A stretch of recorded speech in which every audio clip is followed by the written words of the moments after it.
Ei, gente, tudo bem? Espero que vocês estejam tranquilos. Bom, separei uma aulinha aqui para vocês para explicar mais ou menos como funciona o dia do Enem. Vou dar algumas dicas de como funciona a prova para vocês poderem pensar em alguma estratégia, alguma tática no dia da prova. E também vou dar algumas dicas, de como ir, de como se preparar para o dia da prova. Então, espero que seja bastante útil para vocês. E vamos lá. Qualquer dúvida, qualquer comentário, pode entrar em contato comigo ou manda uma mensagem para o Imigrantes. Bom, primeiro de tudo, o Enem 2022, ele vai acontecer em 2 dias. Só para ressaltar aqui, eu estou falando dos dias da prova impressa, ok? A primeira prova vai ser no domingo, dia 13 de novembro, e a segunda prova, dia 20 de novembro, né? Para recapitular um pouquinho, o primeiro domingo é a prova de Ciências Humanas, de Linguagens e a prova de Redação, ok? E no segundo domingo é a prova de Matemática e de Ciências da Natureza. Bom, os horários das provas, eles vão se manter. Vai ser igual os anos passados. O portão do lugar de prova vai abrir meio-dia, né? O que é importante salientar aqui, pessoal? São 2 domingos no ano. Vocês estão se preparando para essa prova o ano inteiro. Então, vamos evitar qualquer tipo de atraso. O INEP já divulgou, ok, onde vai ser o lugar de prova de cada pessoa. Então, entra lá no site do INEP, vai na aba de participantes e vê lá onde você vai fazer a prova. Coloca no Google, vê quanto tempo demora da sua casa, vê como que ir. Se tiver um tempinho, tenta ir lá um dia para você ver o caminho, ver como que é o lugar, certo? E é bom, isso eu vou recomendar fortemente durante toda essa aula, cheguem com antecedência, beleza? Por quê? Que nem eu coloquei no slide. O portão abre meio-dia, então você pode começar a entrar no lugar de prova meio-dia.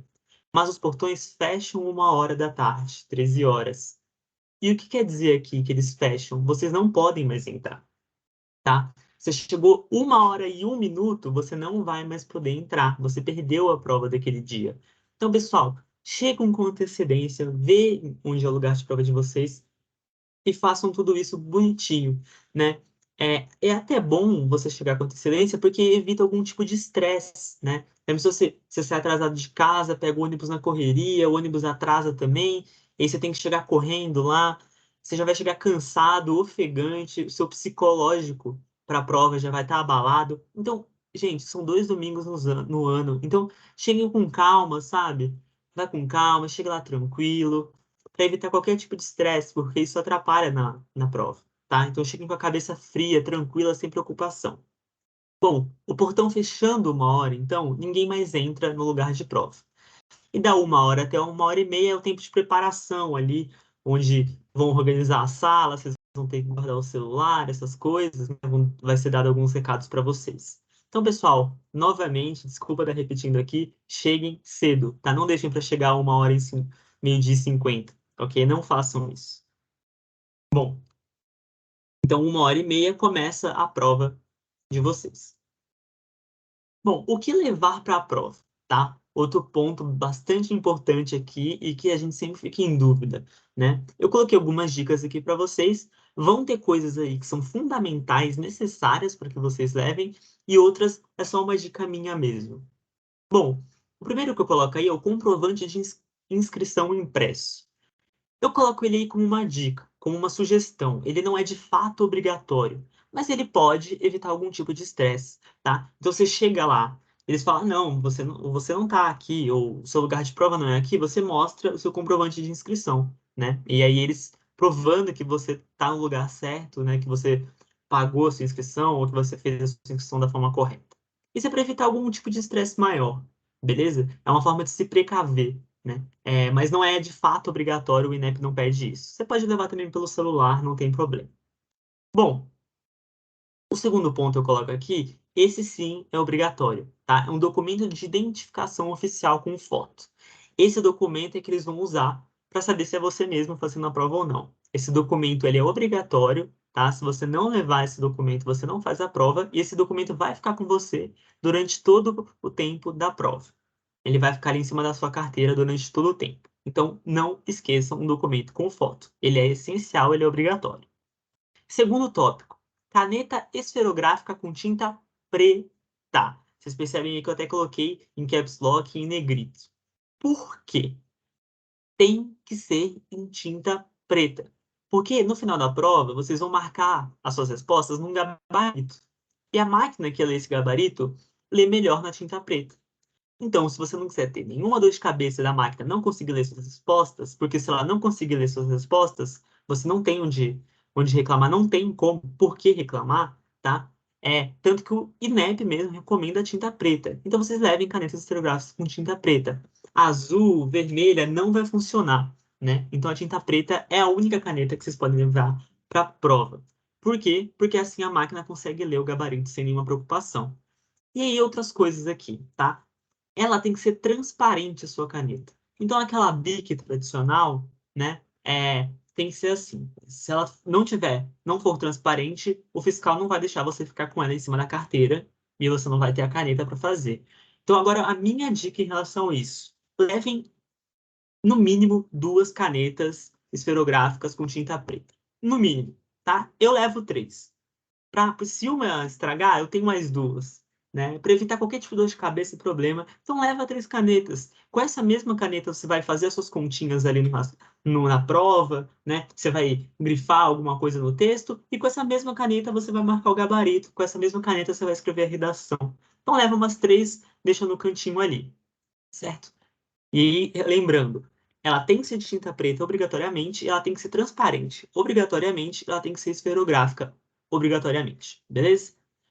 O último ponto que eu alerto vocês aí é água e comida em recipientes transparentes. Então, se não tiver em um recipiente transparente, o fiscal vai pedir para vocês tirarem ou guardarem ou até jogarem fora, tá? Vocês só vão poder ficar ali com a água, a sua comidinha, se ela tiver um recipiente transparente. Em relação à água, é tranquilo, né? Aquela água de garrafinha, você tira o rótulo, ela funciona ali, beleza? Vai ter bebedor no lugar de prova para vocês encherem a garrafinha, ok? E comida é um pouco mais complicado, né? Porque você fica, meu Deus, como que faz isso? Bom, pessoal, vocês vão ter que pegar os alimentos antes de ir para a prova e colocar em algum plástico transparente, né? Então, se você levar uma comida que já na embalagem da comida, não vai poder ficar. Então, não custa nada. Compra a comida ali no sábado, tá? E aí, antes de ir para a prova, você coloca ali algum plastiquinho transparente, algo do tipo. Você acha esses plásticos facilmente no mercado, né? E leva ele dessa forma. E só eu queria dar uma dica aqui para vocês também sobre a comida que levar, né? Cada pessoa tem seu gosto, tem as coisas que gostam de comer, né? Então fica a critério de vocês, mas dicas que eu dou, ok? Dicas que eu dou. Algo com açúcar, né? O açúcar vai te ajudar ali a ficar um pouco mais elétrico na prova, então, quem sabe evita um pouquinho de sono, um pouquinho de cansaço, né? E ao mesmo tempo que é prazeroso, pode ser um pouco relaxante. Tem pessoa que leva comida salgada, né? Porque vai ficar ali 5 horas, 5 horas e meia na prova, é um tempo que você vai ficar com fome. Então, leva algum biscoitinho, algo do tipo, né? E eu não, eu ficava bastante nervoso, eu só queria um docinho para me acalmar e conseguir um pouco de açúcar para ficar melhor ali na prova. Mas fica a critério de vocês, né? Obviamente, gente, não vamos levar comidas complicadas, comidas que sujem, tá? Coisas que façam barulho para comer, tá? Vamos evitar isso, né? Fruta vocês podem levar também, é uma boa ideia, né? E fiquem atentos também em relação à comida. Ah, vou levar um chocolatinho, vou levar é, algum um biscoito que solta muito farelo, porque isso às vezes pode até acabar te atrapalhando, né? Então você vai levar um chocolatinho, ele vai ficar ali no sol, vai derreter um pouco, aí quando você for comer vai sujar a mão, e vamos supor que sem querer você passa essa mão suja no gabarito e, e borra ali uma alternativa. Putz, não dá para marcar a alternativa agora. Pessoal, não tem o que fazer. Você não vai receber outro gabarito. O gabarito que você recebeu é o que você vai ter que responder. Eles não vão ter outros gabaritos. Se o seu rasgar, se o seu sujar, vale tanto para o gabarito quanto para a redação. Então vamos evitar comidas que sujem, né? Para evitar uma dor de cabeça ali na hora também, beleza? E o que eu coloco de mais importante aqui também é tomem cuidado com o som do celular. né? Vale também para relógio de pulso. Você não pode ficar com relógio de pulso, né? Eu vou falar disso mais para frente. Mas o que eu quero alertar aqui é cuidado com o som, ok? Porque vocês vão ter que guardar o celular ou o relógio dentro de um plastiquinho também que você lacra e deixa ele embaixo da carteira. Depois que começou a prova, você não pode relar ali, ok? Você não pode relar naquele plastiquinho. Se você relar, você é eliminado. Então, vamos supor que você, na hora da prova, vai lá, guardou seu celular, não sei o que, e deixou ele embaixo. E começou a prova. E aí você lembrou, nossa, não tirei o som do meu celular. E agora? Pessoal, se o celular tocar, se o seu relógio de pulso fazer algum barulho, vocês vão ser eliminados, certo? Então, tomem cuidado o máximo com isso. Aí você deve estar falando, ah, professor, mas não tem como eu ir sem celular, né? Com relógio de pulso tem até eu ir como sem, né? Para evitar qualquer tipo de dor de cabeça, mas e sem celular? É verdade, pessoal, não tem mesmo como. Então, antes de guardar o celular no seu plastiquinho, olha o que eu fazia. Eu deixava ele no mudo, tá? Colocava no modo avião para evitar qualquer tipo de ligação do tipo e desligava, tá? Porque eu tinha medo que vai que ele liga e faz barulho também. Então eu já deixava no mudo, modo avião, e desligava. Obviamente eu estava sendo muito cauteloso, não precisa de tudo isso, mas tomem cuidado de qualquer forma, tá? O som de um celular, de um relógio de pulso ou algo do tipo pode fazer você ser eliminado, ok? Bom, vamos para o próximo slide. O que não levar, certo? E tem algumas coisas aqui que eu já falei. A primeira é caneta que não seja de material transparente, porque você não vai poder utilizar ela, né? Nossa, não é que se você levar, você está eliminado. Mas quando a prova for começar, em cima da sua mesa vai ter que ter o quê?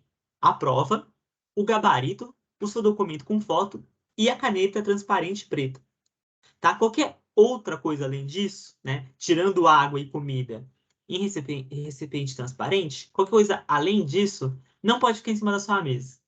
É isso que eu quero dizer com o que não levar, tá? Mas eu levei aqui uma caneta minha que é, que é toda azul com os desenhos e brilha no escuro. Não vai poder ficar. Você vai ter que guardar ela antes de começar a prova. É isso que eu quero dizer. Então, se você não vai utilizar ela, não adianta nem levar, né? Então, a caneta que não seja de material transparente não vai ficar em cima da sua mesa, né? Isso é uma prova do INEP, é um jeito que o INEP arranjou para tentar evitar qualquer tipo de cola. Bom, óculos escuro. É a mesma coisa. Durante o tempo que você está fazendo a prova, você não pode ficar com óculos escuro. Então, mesmo que você leve, você vai ter que guardar ele na mochila e não vai poder relar na mochila durante a prova.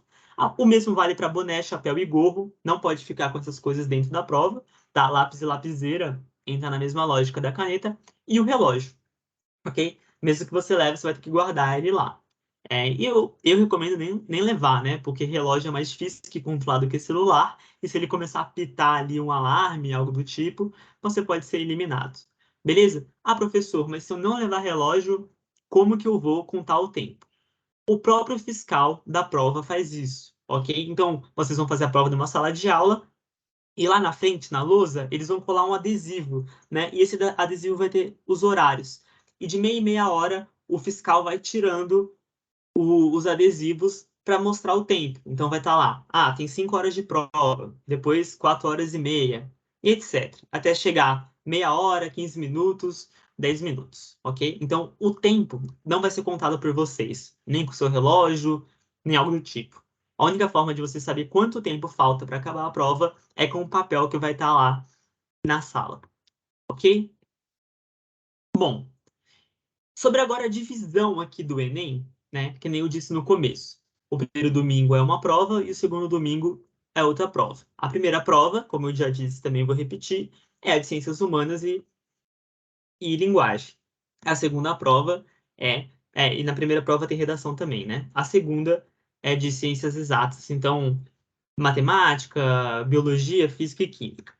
Mas sobre a primeira prova, eu quero alertar vocês aqui para algo, tá? Vão ser, então, 45 questões de linguagens, códigos e suas tecnologias, uma redação, tá? Relembrando que redação com menos de 7 linhas serão zeradas, 45 questões de ciências humanas e suas tecnologias, e a duração da prova é de 5 horas e meia, né? Bom, se a gente considerar 1 hora para redação, que é relativamente pouco tempo, 1 hora para redação, vocês vão ter, em média, 3 minutos por questão, dessas 45 de linguagens e 45 de ciências humanas, tá? Então, vocês vão ter 3 minutos, né, para essas 90 questões que vocês vão ter que fazer, tirando a redação. O que é importante a gente ficar atento aqui? É uma prova corrida. Ela não é só uma prova cansativa, que é onde você fica 5 horas e meia sentado fazendo uma prova. Ela é uma prova corrida. São 3 minutos por questão, né? O que a gente tem que levar de estratégia para a prova em relação a isso? Primeiro, não perder tempo em questões difíceis. Não perder tempo em questões que vocês acham que vão demorar muito tempo, né? Obviamente, tem questão que vocês vão demorar 4 minutos para fazer. Tem questão que vocês vão demorar 1 minuto, talvez, né? Mas fiquem já a dica para vocês. Eu vou voltar a falar disso, mas lembrem, não perca tempo em questões que vocês acham que vão demorar muito tempo. Porque vai que você perde muito tempo em uma questão e deixa de fazer outras que você acertaria, por exemplo. Tá? Essa é a primeira dica. Bom, e também, não menos importante, talvez o mais importante, na verdade, é lembrar de reservar um tempo para preencher o gabarito, tá? Porque o gabarito vai ser uma folha, certo? E vai ter lá a questão 1 e as bolinhas para você preencher. 2 e as bolinhas. Então vai ser um gabarito, uma folha inteira, com 90 questões, né? Para você preencher as bolinhas dessas questões. Ah, então a questão 3 é a alternativa B. Você tem que ir lá e marcar, fazer uma bolinha no gabarito. O que isso significa? Que você demora um tempo para preencher o gabarito, tá? Você demora um tempo. Você não pode deixar para preencher o gabarito em 5 minutos, em 10 minutos. Você vai ficar nervoso, vai preencher o gabarito correndo, pode errar a marcação. Às vezes você sabia que a questão era a B, mas na pressa marcou ali a C, né? Então, preenchem o gabarito com calma, tá? Vocês fizeram a prova, vocês sabem que acertaram algumas questões, então marquem com calma o gabarito. Porque já pensou se você acerta a questão e marca no gabarito errado? O gabarito é o que importa. A máquina vai ler que você errou. Mesmo que você fale, nossa, eu sabia, eu cheguei no resultado, eu só marquei errado no gabarito. Não importa. Tá? Então, o gabarito é importante. Cuidem dele, não amassem ele, não sujem ele. E reservem um tempo também para preencher o gabarito. Bom, o segundo dia, então, como eu já disse, né?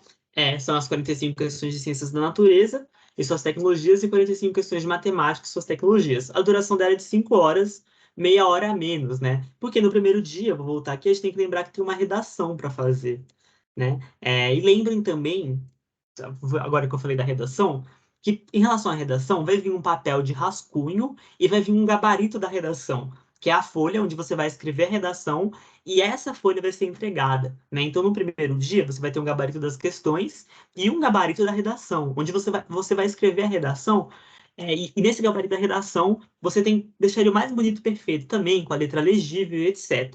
Né? No segundo dia não vai ter redação. Então, de gabarito, você só vai ter um gabarito, que é das alternativas. Né? Aqui você tem um pouquinho mais de tempo para cada questão, não é muito mais que tempo, continua sendo uma prova cansativa e continua sendo uma prova corrida. Tá? Então, a dica ainda vale para esse dia. Cair numa questão difícil, pula, vai para a próxima. Ok? Não percam tempo em questões difíceis. Depois que você fez a prova, e sobrou tempo, volta para as questões difíceis. Né? Mas não fiquem perdendo tempo em relação a isso. E, novamente, eu alerto para vocês, lembrem de reservar um tempo para preencher o gabarito, que é o gabarito que vai ser a correção da sua prova. Bom, agora, pessoal, vocês viram que eu fiquei enchendo o saco de vocês aí para vocês reservarem um tempo para preencher o gabarito. E, em relação a isso, vocês pularem as questões difíceis, né? Vocês não perderem tempo nas questões difíceis para sobrar tempo para preencher o gabarito, né? Eu estou afirmando tanto isso que eu quero explicar para vocês o porquê que eu estou falando tanto isso, tá? Porque além de pular questões difíceis, significa que vai sobrar um tempinho para vocês fazer as coisas com mais calma, tem outro motivo, tá? Que é a correção do Enem. Aqui eu vou tentar explicar para vocês como funciona a correção do Enem, certo?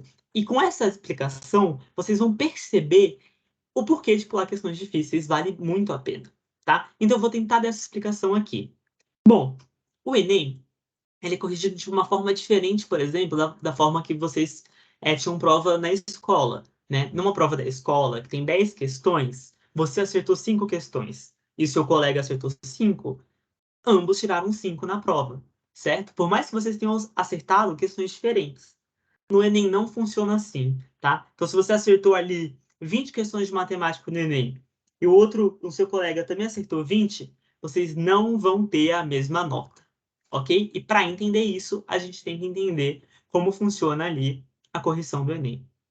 A correção do Enem funciona nisso que a gente chama de TRI, que é Teoria de Resposta ao Item, né? E como eu já disse, a correção do TRI não é direta, né? Que é o que eu estava falando para vocês. O TRI, ele vai classificar as questões do Enem como fáceis, médias e difíceis, né? Então, uma questão que é muito acertada, ela é considerada fácil. Uma questão que é pouco acertada, ela é considerada difícil, né? As imagens que eu coloquei a partir de agora, por exemplo, essa que está nesse slide, eu peguei do próprio site do INEP, ok? Então, olha que interessante. Nessa imagem que o próprio INEP coloca para a gente, ele faz uma brincadeirinha aí para a gente tentar entender como funciona. Então, nessa régua aqui, tem lá em cima 800, né? E aqui embaixo 200, que é como se fosse a dificuldade das questões. Cada prova, tanto a de ciências humanas quanto a de linguagens, e etc., a redação, a de matemática, das ciências naturezas, ela vale de 0 a mais ou menos 1000, ok? E é como se fosse essa régua, é isso. E ele está mostrando aqui, olha que interessante. A questão 35 dessa prova, por exemplo, ela vale até mais que 800. Isso mostra que é uma questão difícil, né?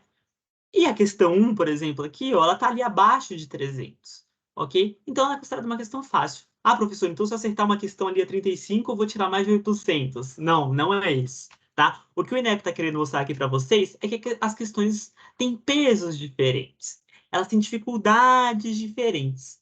É mais ou menos isso que o INEP está querendo falar. Mas calma. Fiquem calmos que eu vou explicar como funciona e vai ficar mais claro para vocês. O que vocês têm que entender aqui é que as questões têm de níveis diferentes e, por consequência, valem pontos diferentes, né? Bom, uma outra coisa que o INEP vai fazer... Quer ver? Deixa eu mudar o slide aqui. Deixa eu continuar então. Por exemplo, nesse gráficozinho que eles mostram aqui, é interessante também, né? Pegamos aqui um caso de ciências humanas e suas tecnologias, já que é a minha área, né? Eu puxei o saco para minha área aqui. Poderia ter pegado de exatos, algo do tipo. Mas esses são dados no Enem mostrando questões que as pessoas mais acertam e que as pessoas menos acertam, né? Então, as questões mais difíceis, que as pessoas menos acertam, elas acabam valendo mais, né? E ele uma brincadeirinha aí, né? Então, analisar com base em gráfico é uma questão que as pessoas têm mais dificuldade, né? E etc. Mas, bom, isso aqui não importa muito. Mas para a gente entender mesmo, eu vou brincar com vocês aqui agora, tá? E espero que vocês peguem essa brincadeira que tudo vai fazer sentido, tá? Nessa brincadeira aqui, eu quero que a gente pense nesse sueco, o Mundo Duplantis, tá? Ele foi um cara e um atleta que bateu o recorde mundial de salto com vara, né? Ele conseguiu pular 6,15 metros, né? Com a vara, né? É muito alto. Mas agora vamos pensar então nesse sueco aqui.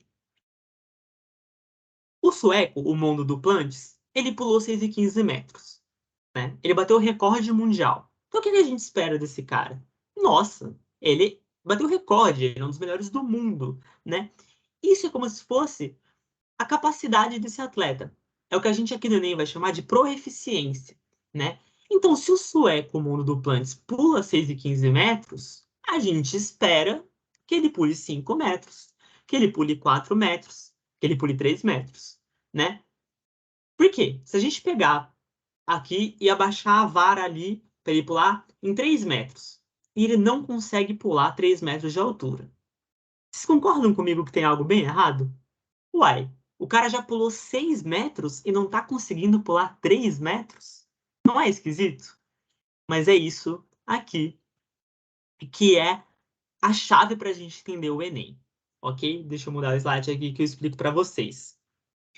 O Enem, como eu falei, vai ter mais ou menos ali o peso das questões, né? Vai ter essa certa proeficiência de cada candidato. Mas o mais importante aqui é o exemplo que eu dei com o Mundo Duplantis. ele pula 6 metros, mas não pula 3, tem algo errado. E o TRI vai funcionar exatamente nisso. Por quê? Se um candidato acerta as questões fáceis, acerta as questões médias e erra as difíceis, tem uma coerência de acerto aqui. Mas se um candidato erra as fáceis, erra as difíceis, erra as fáceis, erra as médias e acerta as difíceis, tem algo errado. Esse candidato provavelmente está chutando. Isso vai fazer com que a nota dele caia, né? Outro exemplo que eu peguei do próprio site do INEP. Olha aqui, o participante A, então, acertou a questão ali mais ou menos de 200, errou uma ali, mas acertou essas outras aqui, ó, onde eu estou passando o mouse, né? E as difíceis ele errou. Ele errou, né? Agora vamos para o candidato B. O candidato B errou em grande maioria as fáceis e as médias e acertou as difíceis. E olha que interessante, desculpa. Eles acertaram a mesma quantidade de questões, tá? O candidato A acertou 5 questões e o candidato B acertou 5 questões. Só que concordam comigo que o candidato A teve uma coerência nos acertos? Então olha a nota dele aqui, 480. O candidato B não teve uma coerência. Ele acertou as difíceis e errou as fáceis. E olha a nota dele aqui, menor. E eles acertaram as mesmas coisas. Percebe onde eu estou querendo chegar? Né? Aqui do outro lado, eu coloquei um exemplinho para vocês, né, que chegou a rolar de um candidato que acertou uma questão e tirou 396, tá? E um candidato que acertou 19 questões e tirou 382. Nossa, professor, que absurdo! Mas é isso que eu estou falando, né? Quem que vai fazer essas contas é um algoritmo do INEP, né? Essas provas vão ser corrigidas e eles vão armazenando os metadados ali e dando valores para questões, pensando na coerência de acerto dos candidatos, né? Não é alguém que vai definir, beleza? Mas o ponto é, então, resumindo tudo, você tem que ter uma coerência de acerto. Ah, professor, eu entendi, mas como que eu vou saber qual questão é fácil, média ou difícil? Pessoal, não vai estar escrito lá. Não vai dar para saber. Mas você consegue ter uma desconfiança. Às vezes, uma questão com um texto muito grande, uma questão com cálculos com números muito quebrados, por exemplo, você na hora vai desconfiar um pouco. E, pessoal, nós temos algo em comum com todo mundo, certo? Se você bateu o olho numa questão, você desconfiou que ela é difícil, porque essa é um conteúdo difícil, os números estão muito quebrados, esse gráfico aqui é difícil de interpretação. Você desconfia que é difícil, tá? Até porque ela é um pouco difícil para você, né? Mas o ponto é que eu estou querendo dizer aqui, você está lá na prova, você bateu o olho numa questão, essa aqui eu consigo fazer, faça, ok? Essa aqui eu tô com um pouco de dificuldade, mas acho que eu consigo fazer ela relativamente rápido. Faça. Nossa, essa aqui eu sei o conteúdo, eu sei que eu consigo acertar ela, mas eu vou demorar muito tempo nela. Essa questão provavelmente é difícil. Por mais que você saiba o conteúdo, não perde tempo nela, pessoal. Pula ela, marca ela ali, escreve no final da prova, ó, pulei a questão 14, para depois você voltar. Mas por que, pessoal? Vamos valorizar o nosso tempo durante a prova, acertando as fáceis e as médias. Eu confio que vocês sabem fazer as questões difíceis. O ponto não é esse. O ponto é que se vocês garantirem as fáceis e as médias, a sua nota vai crescer, vai dar um salto gigantesco.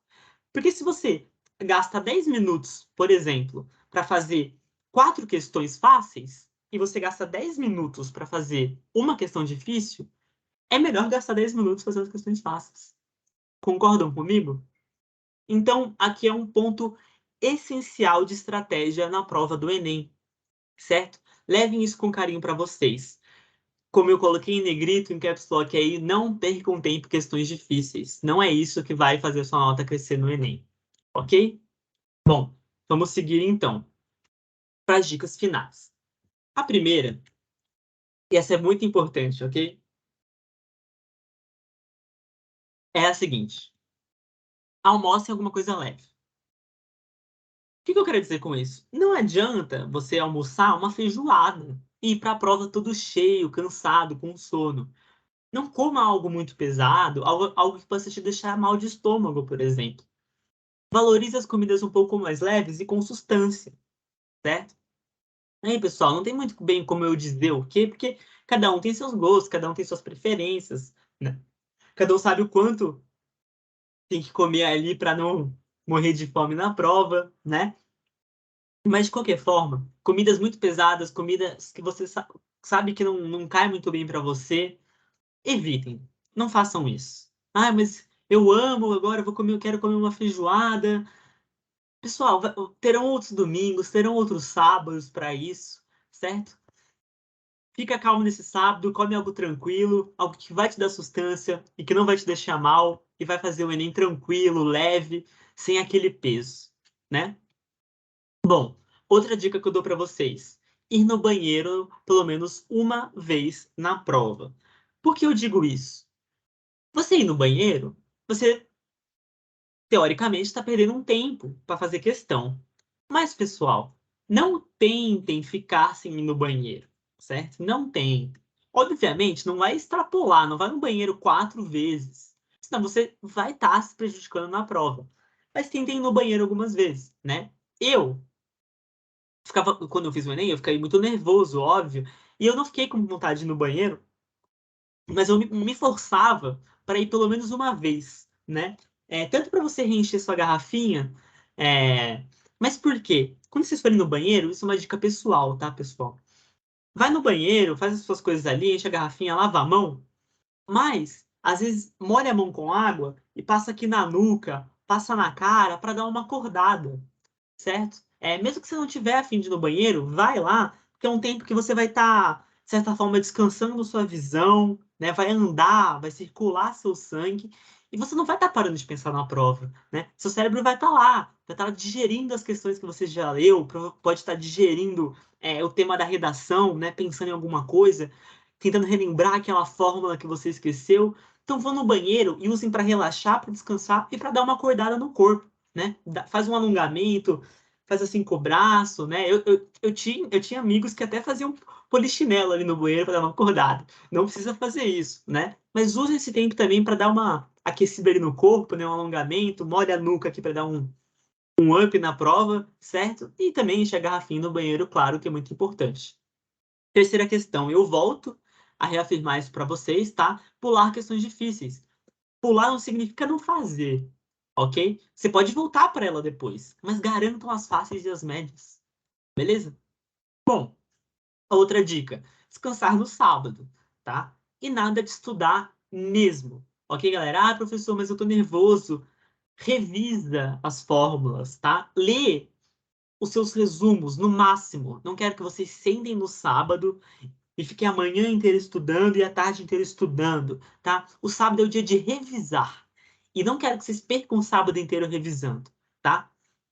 3 horinhas no máximo. O resto você tem que descansar, deixar a cabeça livre, né? Você não pode ficar se martelando. Até que senão você vai ficar com insônia, não vai conseguir dormir direito, certo? Então descanse no sábado, tá? Descansar é uma forma também de memorização, né? Então, relaxe. Sábado, vê um filminho, uma série, vai correr no parque, ok? Algo do tipo, lê um livro, fica com a família, né? Escutar uma música, algo do tipo. Segunda, né? O próximo ponto, que eu já falei também, chega cedo no dia, vamos evitar isso, né? Vamos evitar atraso, vamos evitar estresse e correria. Se você chega correndo lá todo suado na prova, perde uma caneta no meio do caminho, então faça as coisas com calma, né? E as duas que são essenciais é a caneta preta transparente, levem mais de uma, por favor, e o documento com foto, que é o mais importante, senão você também não pode fazer a prova. Bom, pessoal, espero que essas dicas tenham sido boas para vocês. Obviamente, vocês não precisam seguir o que eu falei aqui à risca, né? Acho que vocês, cada um tem que desenvolver a sua estratégia, que mais encaixa com você. Mas pense nisso aqui que eu falei, né? Pensem com carinho. Quem sabe tem algo proveitoso para vocês aqui, né? Então, como eu sei que vocês estudaram, eu sei que vocês estão preparados, eu desejo uma boa prova para vocês, né? Façam com calma. Eu sei que é impossível não ficar nervoso, o nervosismo faz parte, né? Mas fiquem tranquilos, né? Com o nervosismo, fiquem tranquilos. Vai dar tudo bem, né? Na prova, foquem no que vocês sabem, façam uma boa redação, né? Que vai dar tudo certo. Vão ser 2 domingos que vocês vão estar ali dando o máximo de vocês, dando o máximo do que vocês estudaram e vai trazer resultados, certo? Lembrando também que uma prova não define ninguém, não define o quanto você é bom, não define que você é burro, também não define que você é inteligente, tá? Isso é uma prova, tá? Então, ela tem os seus defeitos também, tem o seu estresse, tem o seu cansaço, vocês vão sair delas destruídos, porque é muito cansativo. Lembrando que vocês são muito mais que uma prova, né? A prova tá ali só para você entrar em alguma faculdade ou algo do tipo. Mas vocês são muito mais que elas. Mas, no geral, eu tenho certeza que vocês vão bem, vocês vão arrasar, e ano que vem vocês vão estar, com certeza, estudando onde vocês quiserem. Beleza, pessoal? Espero que minhas dicas tenham ajudado. Qualquer coisa pode entrar em contato comigo ou com alguém da coordenação. Um grande abraço.